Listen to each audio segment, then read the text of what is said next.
परम गुरुभ्यो नमः परम प्राचार्य गुरुभ्यो नमः सकल कुलुष विद्वांसकं श्रेयसां परिवर्धकं धर्म संबंधकं भव्य जीवमन प्रतिबोधकारक विदं शास्त्रं श्री मूलाचार्य प्रदीप नामधेयम् अस्य मूलग्रंथकर्तार श्री गंधर्देवः प्रतिगंधर्देवः तदुत्तरग्रंथकर्तार श्री गंधर्देवः प्रतिगंधर्देवः तेषामोचनुसार मासाद्य व सकल कीर्त्याचार्येण विरचितम् इदं शास्त्रं श्रोतार सावधानतया शृण्वन्तु। मंगलम भगवान वीरो मंगलम गौतमो गणे मंगलम कुंद कुंदाद्यो निर्धर्मोस्तु मंगलम सर्वमंगल मांगल्यम सर्वकल्याण जैनं जयतु शासनं वंदे विद्यासागरं वंदे सन्मति सागरं श्रीमन्तं मुक्तिवर्तारं वृषभं वृषणायकं धर्मतीर्थकरं ज्येष्ठं वन्दे नन्तगुणार्णवं ज्ञानाचार फलप्राप्ता नरहत्सिद्धत्रियोगिनः नत्वा वशेष्ठदाज्ञानचारं विश्वाग्रदीपकम्। पंच परमेष्टि भगवान की, अहिंसामय विश्व धर्म की, सिद्धांत शास्त्र की, परम पूज्य आचार्य सकल कीर्ति महामुनिराज की, चारित्र चक्रवर्ती प्रथमाचार्य शांति सागर जी महाराज की, संत शिरोमणि आचार्य गुरुवर विद्यासागर जी महाराज की, शांत मूर्ति वात्सल्य रत्नाकर आचार्य गुरुवर सन्मति सागर जी महाराज की, 3 कम 9 करोड़ महामुनिराजों की,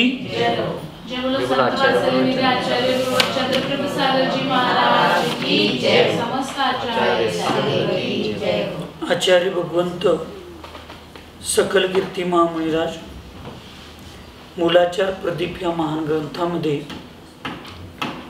साधूंच्या जीवनचर्येवर प्रकाशित करणारा असा मूलाचार प्रदीप हा ग्रंथ लिहिला आणि त्याच्या 6व्या अधिकारात जो 6वा अधिकार पंचाचाराचं वर्णन करणार आहे, त्याच्यात तपाचाराचं वर्णन करत असताना अंतरंग तप आणि बहिरंग तप हे जे 12 प्रकारचे तप आहेत असा, त्यातल्या अंतरंग तपामध्ये प्रायश्चित्त स्वरूप प्रायश्चित्त तपाचं स्वरूप सांगत असताना त्याचे परत त्यांनी 10 भेद केले। आलोचना, उत्कृष्ट प्रतिक्रमण, सारभूत, तदुभय म्हणजे दोन्ही मिळून असे 10 सांगितले आणि त्याच्यात परत पहिल्या आलोचनाचे परत 10 आलोचना करत असताना लागणारे 10 दोष, ते 10 दोष फार महत्त्वाचे आचार्यांनी इथं सांगितले की आलोचना तर करायची आहे मला, पण ती फॉर्मॅलिटी म्हणून करायची, शुद्धीसाठी नाही। मग त्याच्यामध्ये त्यांनी पहिला दोष सांगितला अकंपित दोष। त्या अकंपित दोषामध्ये काय, आता मला आलोचना करायची आहे, माझी चूक झाली, मग आपल्या गुरूंना ज्ञानोपकरण सारखे उपकरण द्यायचे, त्यांचं मन खुश करायचं, त्यांना आनंदी करायचं आणि मग आलोचना करायची, म्हणजे मला प्रायश्चित्त कमी मिळेल, माझ्यावर रुसणार नाही, त्याला अकंपित दोष म्हणायचं। अनुमानित दोष म्हणजे त्या ठिकाणी आलोचना करायच्या अगोदरच म्हणायचं काय करायचं, 1 महिनाभर मला पित्ताचा लई त्रास व्हायला लागला आहे, मला 1 दिवस जरी कमी आहार झाला तरी चक्कर येतोय, माझी BP कमी होते, माझं शुगर असं होते, असं सगळं कळवळायचं पहिला आणि मग आलोचना असं करायची, म्हणजे गुरूंनी मला प्रायश्चित्त मोठे कुठले देऊ नयेत। तर तो अकंपित दोष। दुष्ट दोष म्हणजे काय, त्या ठिकाणी आचार्यांनी सांगितलं फार महत्त्वाचं आहे, मी हे सगळं सांगितलोय पण एकदा तुम्हाला निदान जाता जाता उजळणे असावे म्हणून सांगायला लागलोय। दृष्ट दोष म्हणजे काय सांगितलं की कोण तर बघितलेलं आहे तेवढंच दोषाचं कथन करायचं, जे बघितलेलं नाहीत त्या दोषाचं कथन आलोचना करायची, तो दोषच आहे म्हणून त्याला दृष्ट दोष सांगितलं। बादर दोष म्हणजे मोठे मोठे दोषांचं कथन करायचं, सूक्ष्म दोषांचं कथन करायचं नाही। सूक्ष्म दोष म्हणजे छोटे छोटे दोष सांगायचे, त्याच्यात मोठे दोष सांगायचे, बादर दोष सांगायचेच नाही. परत छन्न नामकाचा दोष म्हणजे काय, ह्याच्यामध्ये सांगायचं की जे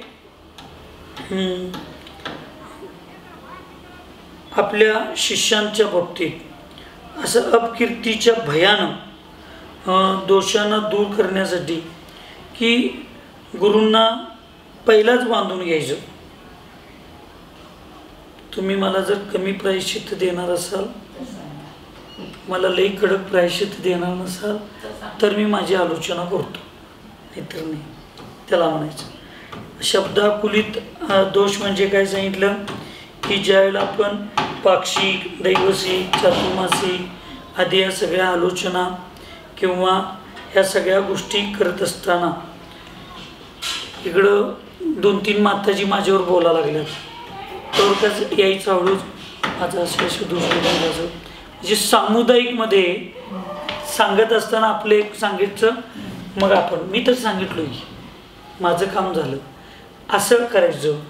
परत बहुजन नावाचा दोष म्हणजे काय,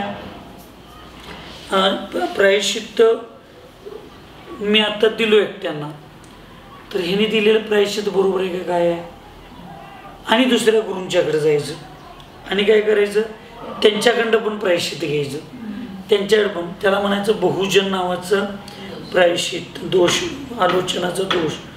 अव्यक्त म्हणजे काय की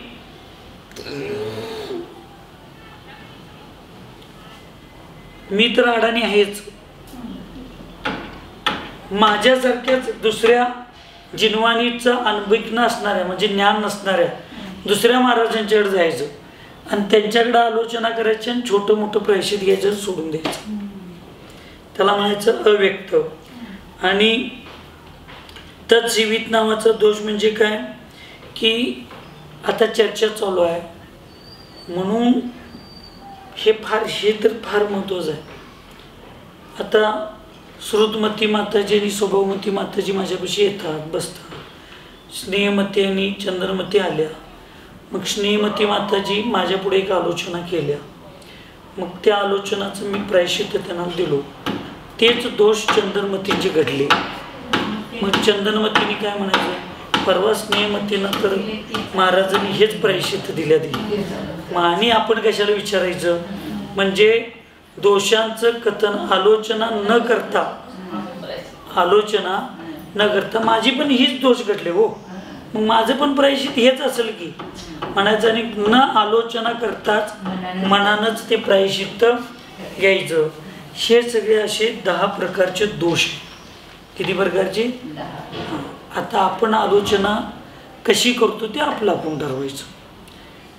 आई जाणे बाप, मन जाणे पाप. आपण केलेले प्रायश्चित्त, आपण केलेली आलोचना अंतरंगातनं केलेली आहे काय प्रदर्शन म्हणजे माझ्या समाधानासाठी केलेलो आहे काय, माझे 2-4 लोकांना माहिती आहेत म्हणून त्यांच्या समाधानासाठी केलेलो आहे, ते आता आपल्याला माहित असतं. हां, आमचे गुरुच नसतात ना, मग आम्ही कोणाला दोष सांगणार, काय करणार. गणिनी आरिकांनी एक तर तुम्ही स्वतः शिकून तुम्ही प्रायश्चित्त त्यांना द्यायचं.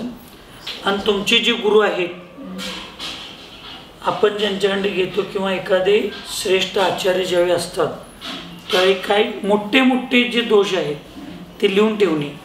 आणि कधी 6 वर्षानं 2 वर्षानं 4 वर्षानं भेटतात गुरु किंवा मोठे आचार्य, त्यावेळी हे सगळ्यांनी लक्षात ठेवा. आचार्यांच्याकडंच प्रायश्चित्त घ्यायला पाहिजे असं ह्याच्यात सांगितलं आहे. ते स्वर्गात ते स्त्रीनी चढताना कधी पण नाही दे. मग त्यांनी आता आचार्याने कुणाकडे घ्यायचं प्रायश्चित्त, तर आचार्यांनी स्वतःच प्रायश्चित शास्त्र वाचलेले असतात.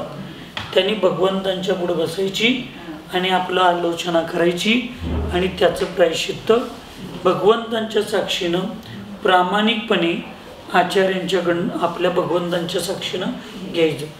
पण कितीही आपल्याकडं नॉलेज असेल, ज्ञान असेल, तर प्रायश्चित्त शास्त्राचा अभ्यास करायचाच अधिकार फक्त आचार्यांना आहे, असं शास्त्रात लिहिलंय. आता शास्त्रात असं लिहिलेलं नाही की ते प्रायश्चित्त शास्त्र परंपरेनं गुरूंच्याकडं आलेल्याच आचार्यांनी वाचावं, चतुर्विध संघानं ज्या साधूंना आचार्यपद दिले त्यांनी वाचू नये, असं काय लिहिलं नाही. प्रायश्चित्त शास्त्र आचार्यांनीच वाचावं. आता आपल्यातले काही संघातले साधू आहेत, आचार्यशींच्या संघातले वगैरे साधू, हे काय म्हणतात, आम्ही फक्त गुरु परंपरेनं आलेलं आचार्यपद मानतो. चतुर्विध संघाखंड दिलेलं, साधूंनी दिलेलं किंवा समाजाने मिळून दिलेल्या तशा आचार्यपदाला आम्ही मानत नाही. तुम्ही मानत नाही ह्याच्यावर काही शास्त्राचा निर्णय होत नाही. शास्त्र शास्त्र आहे. शास्त्रात असं लिहायला पाहिजेत ना की आचार्य परंपरेनं आलेलंच आचार्यपद आहे, नाहीतर नाही. शांती सागर महाराजांनी काय त्यावेळेला कोण नव्हतं म्हणून ते अपवाद मार्ग होता असं नसतंय ते ह्या लोकांनी. पण मला सगळ्यात सोपा प्रश्न एकच पडला आहे, त्याचं उत्तर मला अजून गावलं नाही, ह्या लोकांना गावलं असलं तर माहीत नाही. आचार्य भगवंत विद्यासागरजी महाराज यांचे गुरु ज्ञानसागर महाराज यांना आचार्यपद कोणत्या गुरूंनी दिलं? ज्ञानसागरांना. हां, समाजाखंडच मिळालेलं पद होतं ते, चतुर्विध संघाखंड. म्हणजे आम्ही जे बोलतो ते कुठं तर स्वदोष वचन बाधा म्हणतात की नाही, स्ववचन बाधित दोष. मी बोललेलं वचन स्वतःलाच दोष ठरवायला निमित्त ठरू नये ह्याचा काय विचारच करायचा नाही लोकांनी. साधू एवढे उतावळे झालेत ना, आणि हे सगळं कुठं बोलायचं, ऑन रेकॉर्डिंग, म्हणजे मोबाईल कॅमेऱ्याच्या पुढं. त्यांना लक्षात हे नसते का माझ्या पुढं कॅमेरा आहे, त्यांना काय वाटत असते मी 4 लोकांना सांगायला लागलो, पण आपण कॅमेऱ्यासमोर बोलतोय. मग आपली पण परंपरा दूषित ठरेल आपण असं जर म्हटलो तर. दुसऱ्यांना कमी लेखायला गेलो तर आपली पण परंपरा दूषित ठरेल. ह्या गोष्टींचं ह्या लोकांना कुठं विवेकच नसतोय. काय 4 पुस्तक वाचले आणि लोक गोळा केले आणि 5-50 लाख 2-4 कोट 10 कोट गोळा झाले समाजात, तर मग मी सांगतोय तेच खरं आणि मी म्हणतोय ते सगळं बरोबरच आहे. अशा भूमिकेच आम्ही सगळे साधू आत्ता जागा लागलो. पण तसं आचार्यांनी इथं कुठेही ग्रंथात लिहिलेलं नाही. आम्ही जेवढे शास्त्र वाचलोय तेवढे, आता आमच्यापेक्षा जास्त शास्त्र त्यांनी वाचलेले आहेत. आता त्यांना कुठल्याही शास्त्रात जर तसं प्रमाण मिळालं असलं तर त्यांनी ते शास्त्राचं प्रमाण देऊन बोलावं, पण उगाच असं बोलू नाही. म्हणून शास्त्रामध्ये हे सगळे प्रमाण आहेत आणि या प्रमाणांना धरून आम्ही जायला पाहिजे. अशा प्रकारचे सगळं. मग आज सांगतात की त्यांनी शुद्ध हृदयाने दोषांना प्रकट करायला पाहिजे.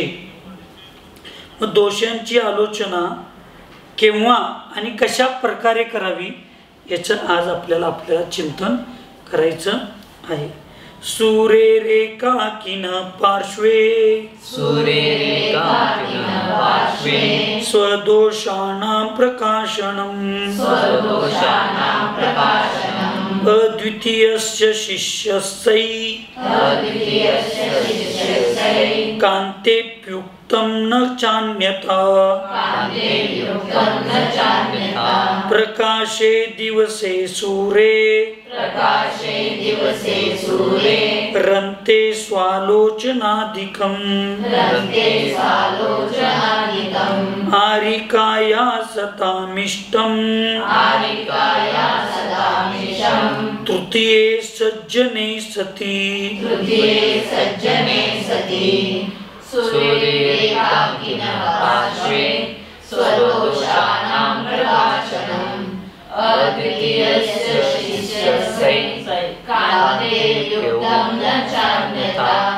प्रकाशे दिवसे सूरे रन्ते स्वालोचनादिकम् आरिकाया सदामिष्टम् तृतीये सज्जने सति. सूरे एकाकिनः पार्श्वे स्वदोषाणां प्रकाशनम् सूर्य म्हणजे आचार्य. आचार्य महाराज एकांतात बसलेले असतात, म्हणजे एकटे असतात. त्यावेळेला पार्श्वेचा अर्थ दोन होतो. पार्श्वेचा अर्थ समोर किंवा पार्श्वेचा अर्थ बाजूला. बसून जवळ पण होऊ शकतो. बसून स्वदोषाणां प्रकाशनम, स्वतःच्या दोषांना गुरूंच्या पुढं प्रकट करायचं. काय सांगितलं?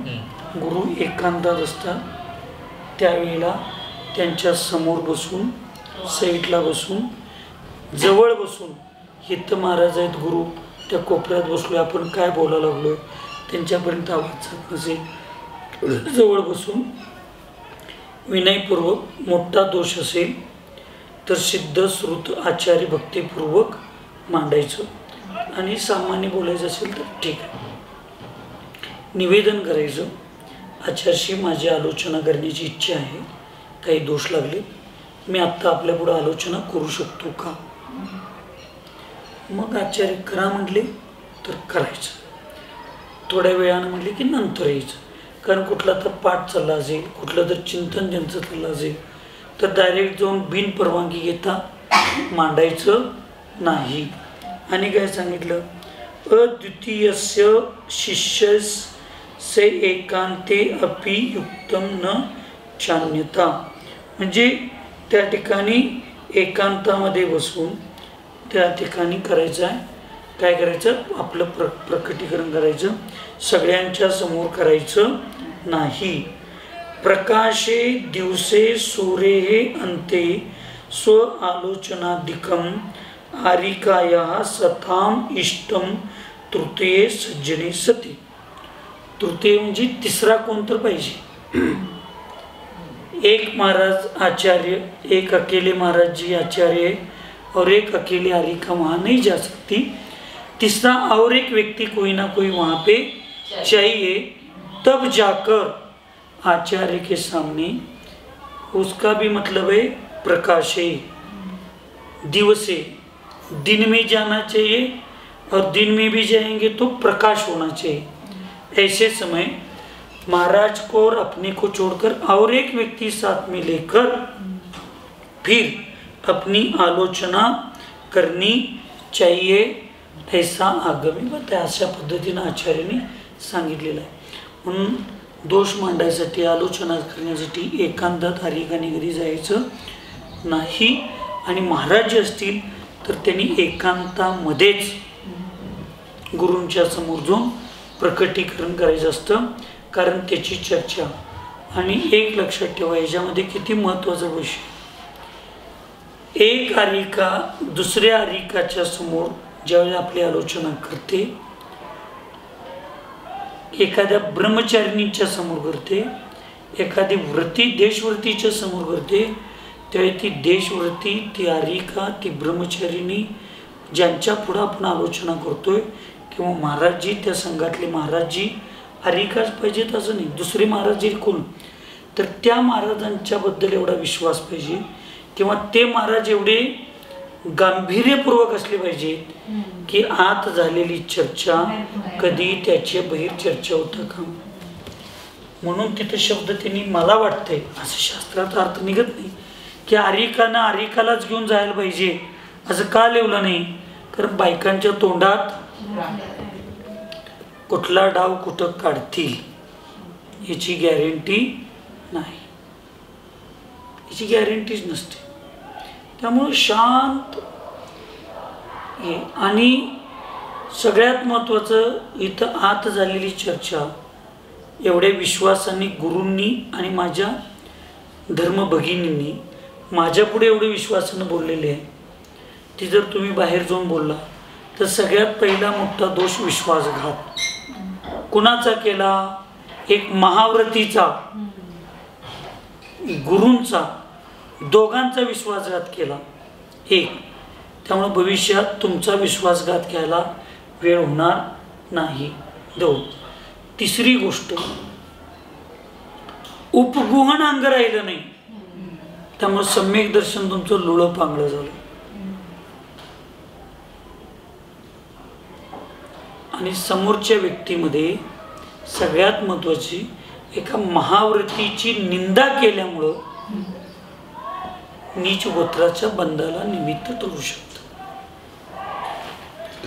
सगळ्या बायकांनी ऐकलंय की जाता जाता येथे तर आम्ही ईर्ष्येमध्ये स्पर्धेमध्ये, म्हणून मी सारखं सांगतो श्रावक असतात ते असंयमीच असतात.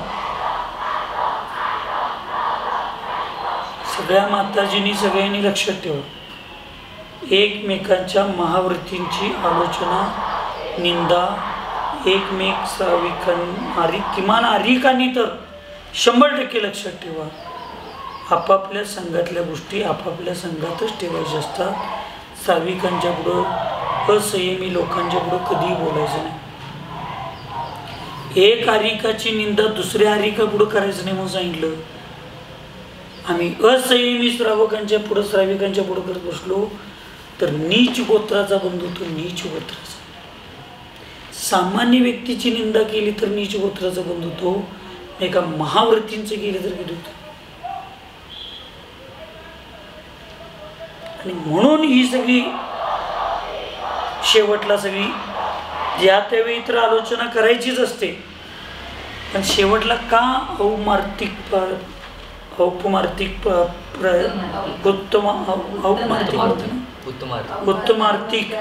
प्रतिक्रमण का करायला सांगितलं, का सगळी आलोचना करायला सांगितली. आणि म्हणून आलोचना करताना तोंडी करण्यापेक्षा आटवून श्रुतमती माताजींना ते कळते. आटवून कागदावर लिहून कधी पण प्रतिक्रमण आपलं प्रायश्चित्त घ्यायचं. तोंडी प्रायश्चित्त सांगताना यदा कदाचित भयावश एखादा मी सांगायचं सोडून देतो,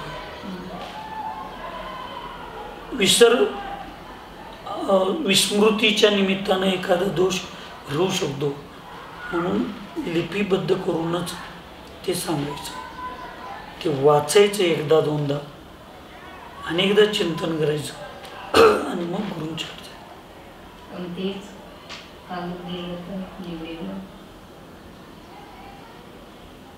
ठेवायचंच. ते नसेल तर मग ज्यावेळी आपण आता गुरु येणार आहेत, 1-2 दिवसात गुरु येणार आहेत, किंवा आपण गुरूंच्या पुढे 1-2 दिवसात जाणार आहे, त्यावेळी परत एकदा आठवायचं प्रामाणिकपणे. आता मी मगाच सांगितलो की तुमचा प्रामाणिकपणा, माझा प्रामाणिकपणा माझ्या गुरूंच्या बाबतीतला जो आहे प्रायश्चित्त घेताना, तो कर्माला वितराग भगवंतांनी आम्हाला तिघांनाच माहिती, चौथ्यांना. म्हणून शुद्ध होण्यासाठी आपण हे सगळा मार्ग स्वीकारला. हितयोनाने राग द्वेष करायला लागलो तर आम्ही हितयोनाने मत्सर द्वेष करायला लागलो.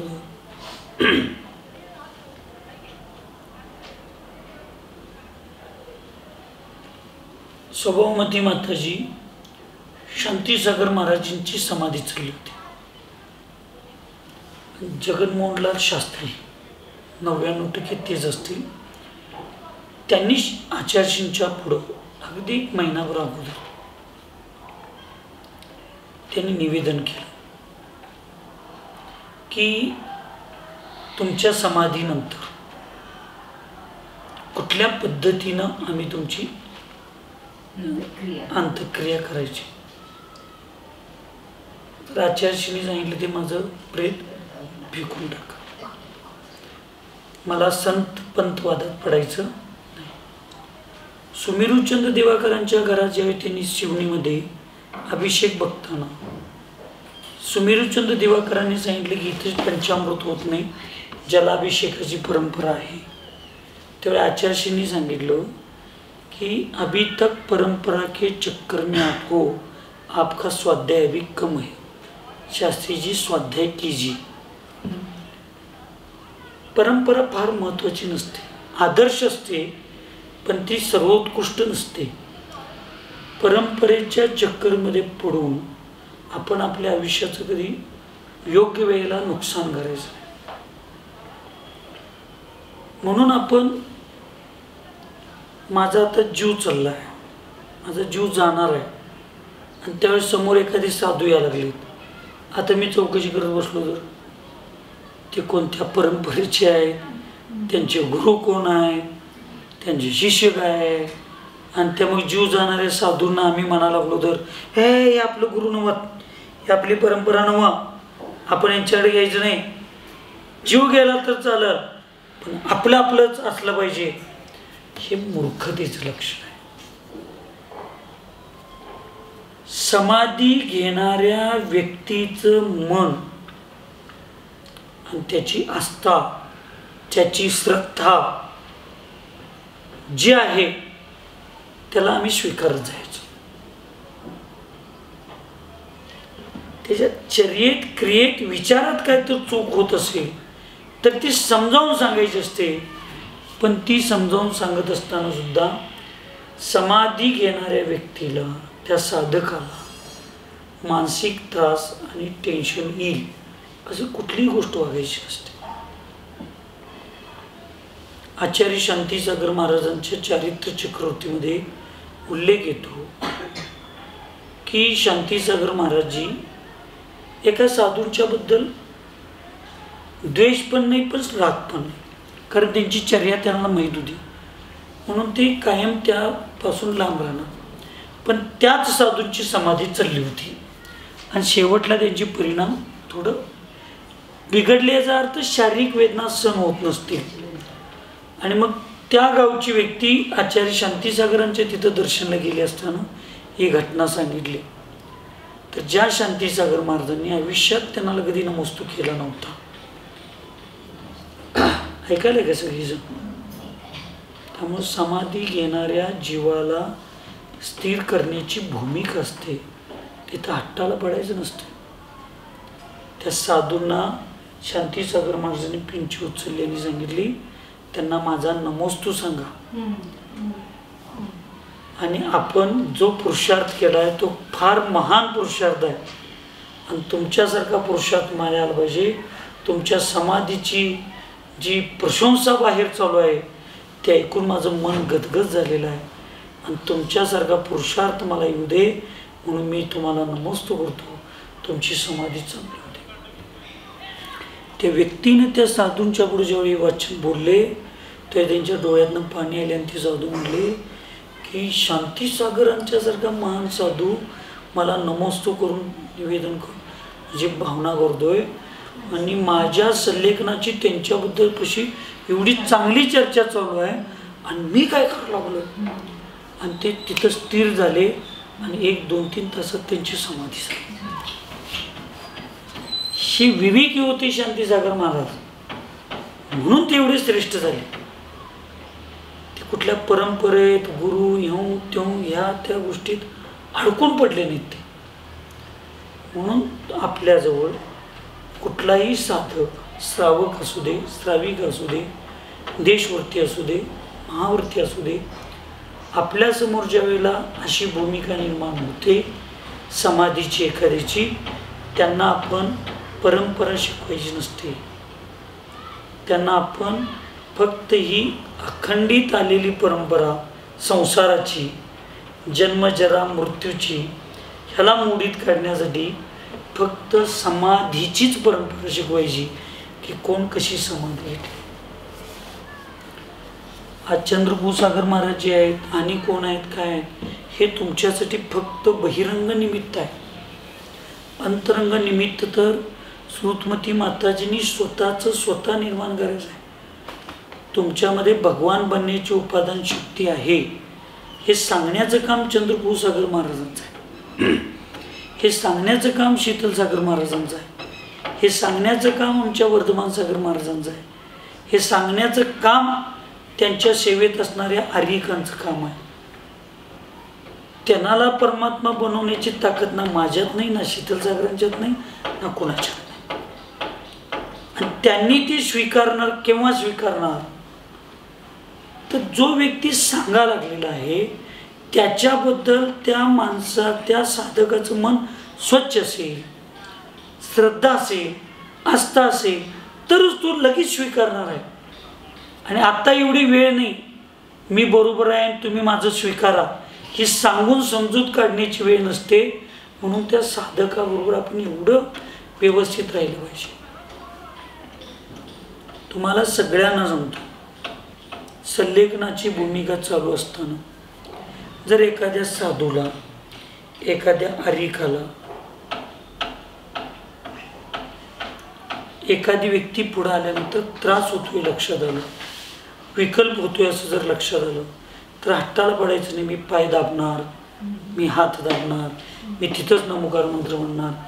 त्यांनी त्या साधकाची समाधी चांगली व्हावी अशी जर वाटत असेल तर त्यांनी स्वतःहून त्या साधकापासून लांब जाणे आणि भगवंतांच्या पुढे बसून, त्यांच्या खोलीच्या बाहेर बसून नमोकार मंत्राचा जाप, भक्ती, स्तुती सगळं करून त्या साधकाची समाधी चांगली होऊ दे हे भाव करणं पण त्या साधकाची वयावरतीच आहे. काय जाऊन तेल लावलंच वयावरती आहे का? तर या गोष्टी आपण समजून घेत नाही आणि हट्टाला पडतोय आणि त्या साधकाचे परिणाम बिघडलेला निमित्त ठरतो, कुणी असू दे. म्हणून साधकाचा निर्णय हा पक्का असला पाहिजे की माझ्या परिणामांची विशुद्धता मलाच करायची आहे, पण बहिरंग निमित्त योग्य मला जे वाटतं तिथंच जायचं. चंद्रगुरु सगर माझे फार जवळचे आहेत, मला फार माया करतात. माया करणारी व्यक्ती फार श्रेष्ठ नसते. आता माझं योग्य मार्गदर्शन करून मला कडेला घेऊन जाणारी आणि माझं समाधी उत्कृष्ट साधणारी आणि मी चुकत असेल तर मला समजावून सांगणारी, समजावून सांगितल्यावर ऐकत नसेल तर कावणारी, कावून ऐकत नसेल तर एक मारून समजावून सांगणारी पण माझी शुद्धी करणारी अशीच व्यक्ती माझ्यासाठी समाधीला मार्गदर्शक ठरू शकते, माझी शुद्धी करू शकते. म्हणून इथं सांगितलं एकांतात पुरुष असेल. आता तुम्ही गणिनी आरिकांच्याकडं जर घेणार असाल, तुम्ही एकटं गेला तर चालतंय, पण पुरुषाला कोणाला प्रायश्चित्त घ्यायचं असेल सामान्य सुद्धा तरी त्यांनी एकट्याने जायचं नाही, अनेकट्यांना घेऊन जायचं. एकांतात असताना पुरुष शिष्यांनी जाऊन त्यांच्या पुढं भक्तिपूर्वक विनय करून मला माझी आलोचना करण्याची इच्छा आहे, गुरु मी करू दे का गुरुदेव, आशीर्वाद दिले तर करायचं. असे शांत बसायचं. उद्या तर उद्या 10दा जाऊन देत परत या, 10 वेळा जायचं. तुमच्या पेशन्स तुमच्यात किती आहे, तुमच्यात अंतरंगातनं तुम्हाला आलोचना करायची किती इच्छा आहे हे ते बघतात. त्यामुळं या ठिकाणी असं सांगितलं. आणि आरिकांनी दिवसाबरोबर प्रकाशामध्ये आणि तिसऱ्या व्यक्तीला, म्हणजे 2 जण आहात तर तिसऱ्या एका व्यक्तीला घेऊन जायला पाहिजे. त्यावेळेस ती आलोचना आणि मागल्या 10 दोषांना टाळून सोडून त्यांनी रहित ती आलोचना आपण केली पाहिजे, तरच ती आलोचना व्यवस्थित होते. एक पहिला आपला ठरला पाहिजे, निर्णय झाला पाहिजे सगळ्यांचा, ही आलोचना माझ्या शुद्धीसाठी आहे का कुठल्या स्वार्थासाठी आहे.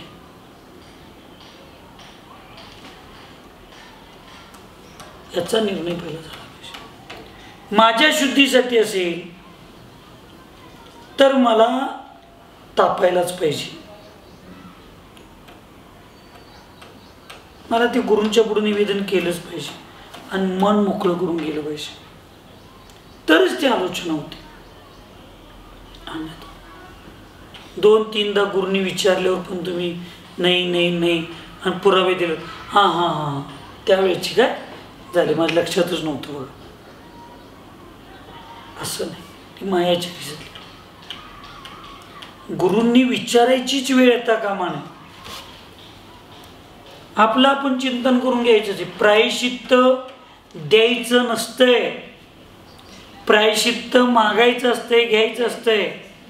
नियम द्यायचा नसतो, नियम घ्यायचा असतो. आज सगळं जबरदस्तीनं द्यायचं चालू आहे.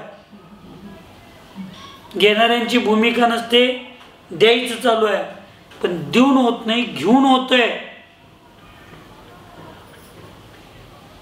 हे लक्षात राहिलं पाहिजे आपल्या सगळ्यांच्या. गुरुने तुम्हाला प्रायश्चित घ्या की म्हणता का? मी आमच्या संघात विचारलं, चुकून मी उशिरा उठलो, काय दारू उघडलो, यांचं याने कोण प्रायश्चित घेतले, म्हणजे आचार्यवंदना घेतली असली किंवा मी घ्या म्हणलो असलो तर त्यांनी मागितलं तर मी प्रायश्चित देतोय, नाही तर मी देत नाही प्रायश्चित. का मी कशाला देऊ प्रायश्चित? माझ्यासमोर किती मोठी दोष दिसू देत, मला किती कानावर येऊ दे कुणाची कुठलीही दोष, मी स्थिर करण्यासाठी समजावून सांगतो, पण मी प्रायश्चित देत नाही. त्यांनी मागायला पाहिजेत ना.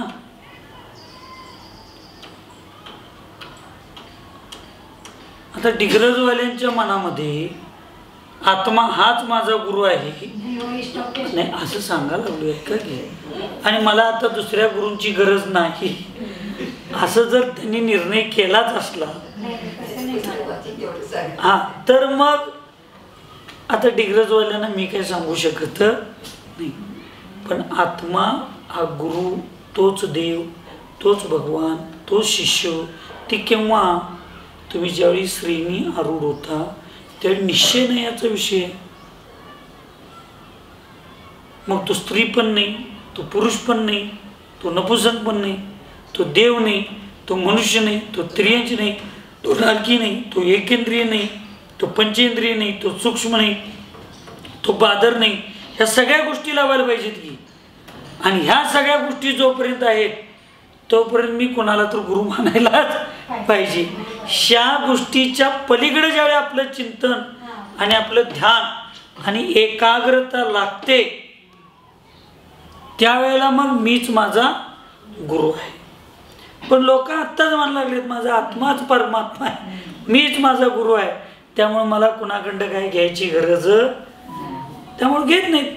संघात असून लोक घेत नाहीत. सांगा, असे पण एक साधू असतात, अशी काही वृत्ती असतात. मग गुरुनाच एकदा फार वाटतंय, मग 2-4-6 महिन्यांना गुरुनाच वाटतंय अहो तुमचे एवढे सगळे दोष झाले आणि तुम्ही प्रायश्चित कधीच घेतलं नाही, तुम्ही आमच्याकडे बोलला नाही, काही नाही, तुम्हाला किती दोष लावून घ्यायचा अजून. बरं, तुम्हाला वाटते तर द्या प्रायश्चित, म्हणजे गुरुना वाटतंय तर द्या. असे कित्येक साधू आहेत, कित्येक वृत्ती आहेत, कित्येक ब्रह्मचर्य आहेत, कित्येक ब्रह्मचर्य. परवा आम्ही चर्चा चालली होती त्या दिवशी चतुर्दशीचं प्रायश्चित द्या, 15 दिवसाचं ह्याचं द्या. आम्ही रेग्युलर आहे तेवढ्याच नियमात वाहत चाललो आहे. 15 माळा, 5 माळा, 1-4 कायोत्सर्ग, 2 कायोत्सर्ग. पण आम्ही आमच्या गुरूंच्याकडे म्हणलो का कधी ह्या 15 दिवसामध्ये एक दिवस थोडा विहार अचानक लेट झाला, अंधार पडला आणि आम्ही 1/2 किलोमीटर अंधारात पडलो, चाललो, त्याचं प्रायश्चित द्या. घ्यायचंच नाही गुरूंच्याकडं. काय घ्यायचं? पाक्षिक प्रायश्चितमध्ये सगळं भागलं. त्या दिवशी प्रसंगच असा झाला की माझे 2 पाऊल गवतावर पडले किंवा असं झालं. त्यामुळे मला आमच्याकडं फक्त जेवणात किडामुंगी मिली तरच तेवढं अंतराय झाले. 3 इंद्रिय होतं, 4 इंद्रिय होतं. बाकी पायाखाली कधी आमच्या आयुष्यात काय पडत नाही, मरत नाही. आम्ही एवढे शुद्ध आहे. काय आमच्यावर ते कुठली परिहार विशुद्धी प्राप्ती झाले की आमचा कुठल्याही जीवावर पाय पडला तर जीव आमचा मरतच नाही आमच्या पाय. अशी धारणा काही साधूंची, व्रतींची, आर्यिकांची झालेली असते. त्यामुळे रेग्युलर ड्युटी, पाक्षिक प्रतिक्रमण, दैवसिक प्रतिक्रमण, चातुर्मासिक प्रतिक्रमण, केस रोज केलं झालं, त्याच्या पुढं काय. पण ज्या ज्या दिवशी दोष घडतात ना त्या दिवशी गुरूंच्या जवळ असेल तर ते मांडलं पाहिजे, नसेल तर लिहून ठेवलं पाहिजे आणि गुरु भेटीला ते मांडायला पाहिजे आणि आलोचना करून मागायला पाहिजे.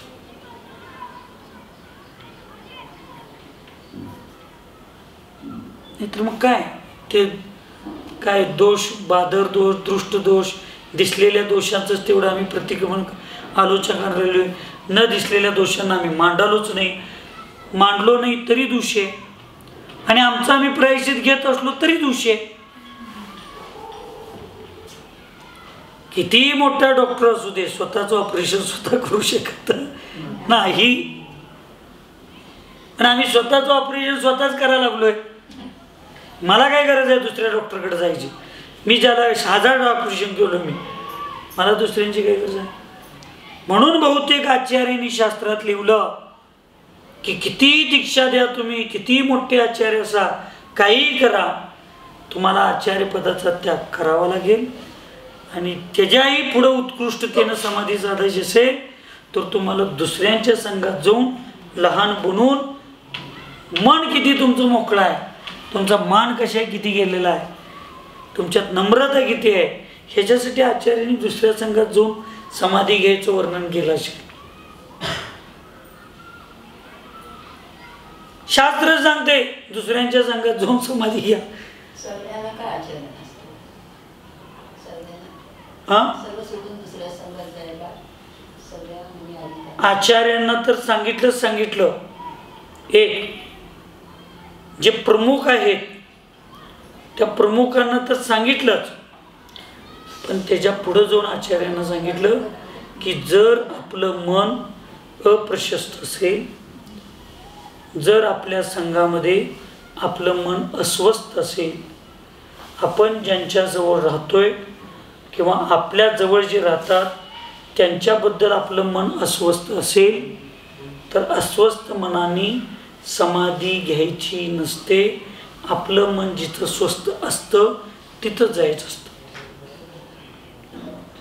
तिथं अस्वस्थतेनं समाधी होणारच नाही, होणार नाही. ती समाधीच्या वेळेला कुणाला काय वाटतंय याचा विचार करायचा नसतो. मला माझं चांगलं कसं साधायचं आहे तेवढंच बघायचं असतं, तेवढंच बघायचं. फार महत्वाचं आहे. आयुष्यातला सगळ्यात शेवटचा प्रसंग आहे. हरिकाना स्त्री परे छेद करण्याचा प्रसंग आहे. साधूंना पुरुषांना अनंत संसार कमी करण्याची वेळ आहे. आणि त्यावेळी मी भावनेत अडकून बसलो तर त्या गाववाल्यांना काय वाटेल, ह्या गाववाल्यांना काय वाटेल, त्या माझ्या भक्तांना काय वाटेल, ह्या भक्तांना काय वाटेल, त्या माझ्या अत्यंत चांगल्या मैत्रिणी स्वभावमतीला काय वाटेल, हिला काय वाटेल. कोणाला काय वाटत नसते. शास्त्राला काय वाटते आणि मला काय वाटते तेवढंच खरं, तेवढंच स्वीकारायचं असतं. ही सगळ्यात महत्वाची गोष्ट. हित जर भावनिक झालो आणि जर समाधीमध्ये कुठं तर बिघडलं तर बिघडलं. उलट मी काय सांगायला लागलोय मगापासून, समाधी ही त्याच व्यक्तीची यशस्वी होते ज्यांना बघितल्यानंतर मला विकल्प होतो त्यांच्या समोर जायचं नाही, आणि मला बघितल्यानंतर ज्यांना विकल्प होतो त्यांच्या समोर जायचं नाही. आणि मी माझा सिद्धांत तसाच केला आतापर्यंत. माझ्यामुळं जर विकल्प आहे ना कांताताईला, मी त्या गावाला, त्यांच्या गल्लीला, त्यांच्या घराकडे जातच नाही. आणि कांताताईला बघितल्यावर एक मला विकल्प होतात ना, मी साधू आहे, मला बघितल्यावर कांताताईला विकल्प होतोय, होऊ दे, ते संयमेत श्रावक आहेत. माझ्या मनात तर कोणाबद्दल असले विषय असूच नाहीत. पण चुकून असतील तर अशा लोकांच्या पासून लांब राहणं, तिरस्कार करायचं नाही. जवळ आल्यावर तिरस्कार करायचं नाही, लांब राहणं. आणि ही माताजी समाधीच्या वेळेला फार मोठी परीक्षा असते. तुम्हाला माझ्याबद्दल विकल्प आहेत. मी तुम्ही मला तुमच्या समाधीला, दर्शनाला, तुमच्या ह्या श्राविकेचा विकल्प आहे तुम्हाला. ती श्राविका तुमच्या दर्शनाला, ती विसरून सगळं तुमच्याकडे येत असेल दर्शन घ्यायला, समाधी घेतल्यावर, तर तुम्ही म्हणू शकत नाही कांताताईनं माझ्या पुढे यायचं नाही. मग ती श्राविका असून सगळे विसरू शकते, तर आम्ही साधून विसरलंच पाहिजे. तुम्हाला लईच वाटायला लागलं तर त्यावेळी डोळं झाकणे आणि आपल्या डोळ्यासमोर भगवंतांना आणणे. पण आम्ही त्यांच्याबद्दल तिरस्कार पण करू शकत नाही, आम्ही त्यांच्याबद्दल राग स्नेह पण करू शकतो. तुम्ही बघितलाय अजितमती माताजींच्या अष्ट्यात संलेखना करत असताना किती माझी कडक भूमिका असणार. समाजाला काय वाटतंय, राजकीय नेत्यांना काय वाटतंय, त्यांच्या परिवारांना काय वाटतंय, मी काय बघत नाही. समाधीच्या वेळेला मी आणि माझी शिष्या, मी आणि साधक शपक एवढाच. साधूंना काय वाटतंय मी विचार करत नाही. तुम्ही आत यायचं नाही तर यायचंच नाही. तुम्ही तिथं बसून करायचं तिथंच बसून करायचं. म्हणतील सभावमती माताजी, त्या उदगावच्या माताजी, इतके दिवस आम्ही केलं आमच्या माताजींचं आणि ह्या आत्ता 6 महिन्यात येऊन आमच्यावर अधिकार गाजवा लागलेत का? काय म्हणायचं म्हणा. पण तुमच्याबद्दल जर अतिस्नेह जर त्या जीवाला असेल आणि तो स्नेह त्यांच्या समाधीला जर बिघडवायला निमित्त ठरत असेल तर सगळ्यात चांगलं आहे की मी स्वतःहून त्या समाधीपासून बाजूला होणे. नसेल बाजूला होणे म्हणजे तिरस्कारानं नसेल तर आपण 1-2 महिना असा आपला व्यवहार ठेवायचा की माझ्या मनात तुमच्याबद्दल स्नेह नाही, तुम्ही माझ्याबद्दल स्नेह ठेवू नका. आणि निष्पृह होऊन आपण सेवा करायची, आदर्श घ्यायचा. माताजी तुमचा आदर्श घेऊन आम्ही जर इथं आलो आहे आणि तुम्ही जर माझ्यासारख्या सामान्य शिष्यावर, मैत्रिणीवर, एक साधर्मी भगिनीवर तुम्ही स्नेह करायला लागला तर मग आम्ही आमच्या समाधीच्या वेळेला काय आदर्श घेऊ तुमचा? आपण असा उपदेशात्मक सल्ला द्यायचा असतो. त्यावेळी भावनिक कोण सल्ला, तुम्ही गेल्यावर आमचं कसं होणार, तर आम्ही काय करणार, कुणामुळे कुणाच काय राहते. मग हे ज्यावेळी त्या निर्यापकाचार्यांच्या लक्षात येतंय की ह्या व्यक्तीमुळं, ह्या व्यवस्थेमुळं इथं या शपकाला त्रास व्हायची लक्षणं आहेत, आम्ही अगदी लोणीतनं केस निघल्यागत बरोबर बाजूला करतोय. बरोबर बाजूला का? कारण त्या शपकाचा सुद्धा जीव असाच शरीरातनं गेला पाहिजे. लोणीतनं केस काढताना जसं कळत नाही तसं त्या शरीरातनं जीव गेलेला सुद्धा कळता कामा नये. एवढी चांगली समाधी आपण घडवायची असते. आणि त्याच्यासाठी कुठेही बसून मी माताजींना सांगितलं होतं, कुठेही संलेखना घ्या, कधीही घ्या.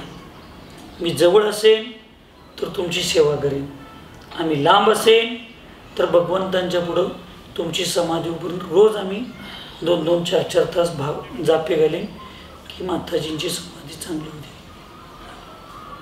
मी काय जवळ जाऊनच केलो तर मी समाधी केलो असं नसते. त्या तुमच्या ह्यांच्या रुकडेताईंची मुलगी, तो मुलगा, ते जवळ येऊनच काय ते करतात की ते हिलिंग रिकी म्हणायचं नसते, हिलिंग रिकी वेगळं, ते वेगळ्या कामासाठी करतात. हिलिंग जे करतात ते हिलिंग, त्याच्यात आता अजून ज्याची विशुद्धी वाढलेली असते ते घरात बसून पण हिलिंग करतात. मनप्रयत्नात 2 आहेत, रुजू आणि विपुल. रुजूवाल्याला लय विशुद्धी लागत नाही पण विपुलवाल्याला लय विशुद्धी लागत्या. तसं आम्ही का हट्टाला पडतोय की माझ्या डोळ्यासमोर मीच करणार, माझ्याच हातनं व्हायला पाहिजे, मलाच जायला पाहिजे. म्हणजे मला काळजी माझ्या नावाची आहे काय त्या समाधी घेतलेल्या जीवाच्या कल्याणाची आहे, याचा निर्णय पण तुम्ही आम्ही सगळ्यांनी केला पाहिजे.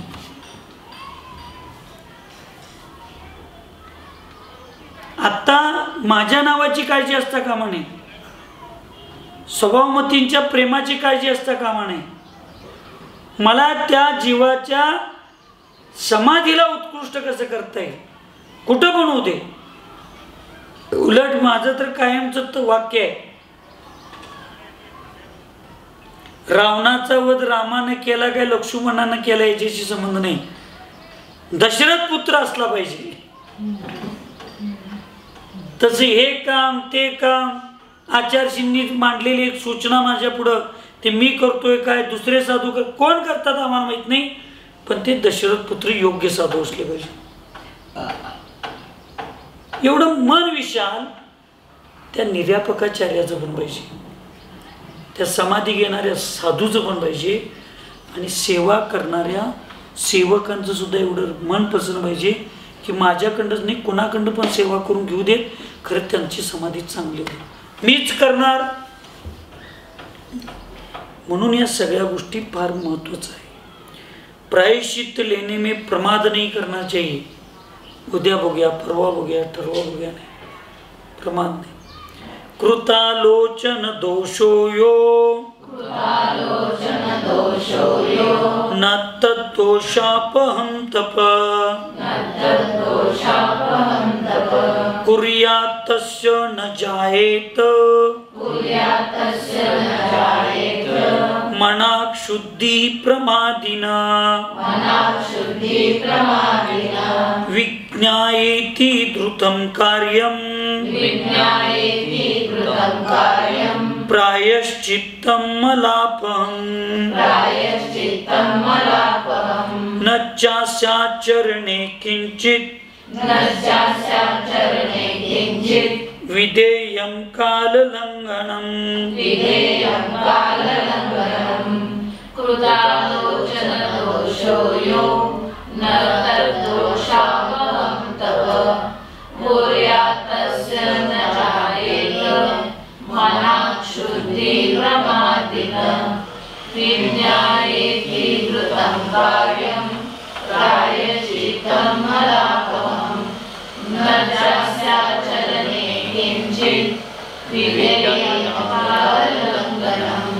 फार महत्वाचा विषय सांगितला.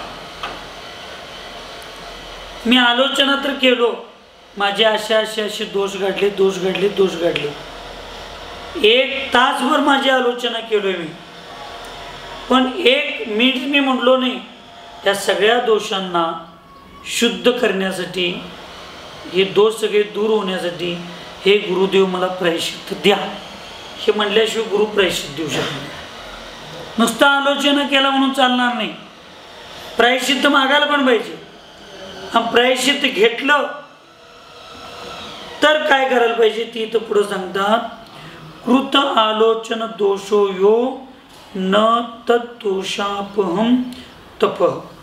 जर मी आलोचना केल्यानंतर मला जे काय तप म्हणजे इथं मला प्रायश्चित्त दिलेलं आहे, कुर्यात् तस्य न जायेत मनाक् शुद्धी प्रमादेन. जर ते मी प्रायश्चित्त घेतलेलं पूर्ण करण्यासाठी वेळ लावत असेल, प्रमाद करत असेल, विलंब करत असेल, तरी सुद्धा मनाची शुद्धी होत नाही. विज्ञायेति द्रुतं कार्यं प्रायश्चित्तं मलापहं न च अस्य आचरणे किंचित विधेयं काल लंघनम. म्हणजे हे समजून घेऊन फार कमी वेळेमध्ये, फार कमी काळामध्ये दोषांना दूर करणारं प्रायश्चित्त सुद्धा घ्यायला पाहिजे. आणि नुसता प्रायश्चित्त घेऊन चालणार नाही, घेतलेलं प्रायश्चित्त सुद्धा लवकरात लवकर तपश्चर्येच्या माध्यमातून, साधनेच्या माध्यमातून त्याची पूर्णता सुद्धा केली पाहिजे. कोणी असू दे, तुम्ही असू दे, मी असू दे, कुणाला समान आहे. शास्त्रामध्ये कुणासाठी कुठलीही सवलत नाही,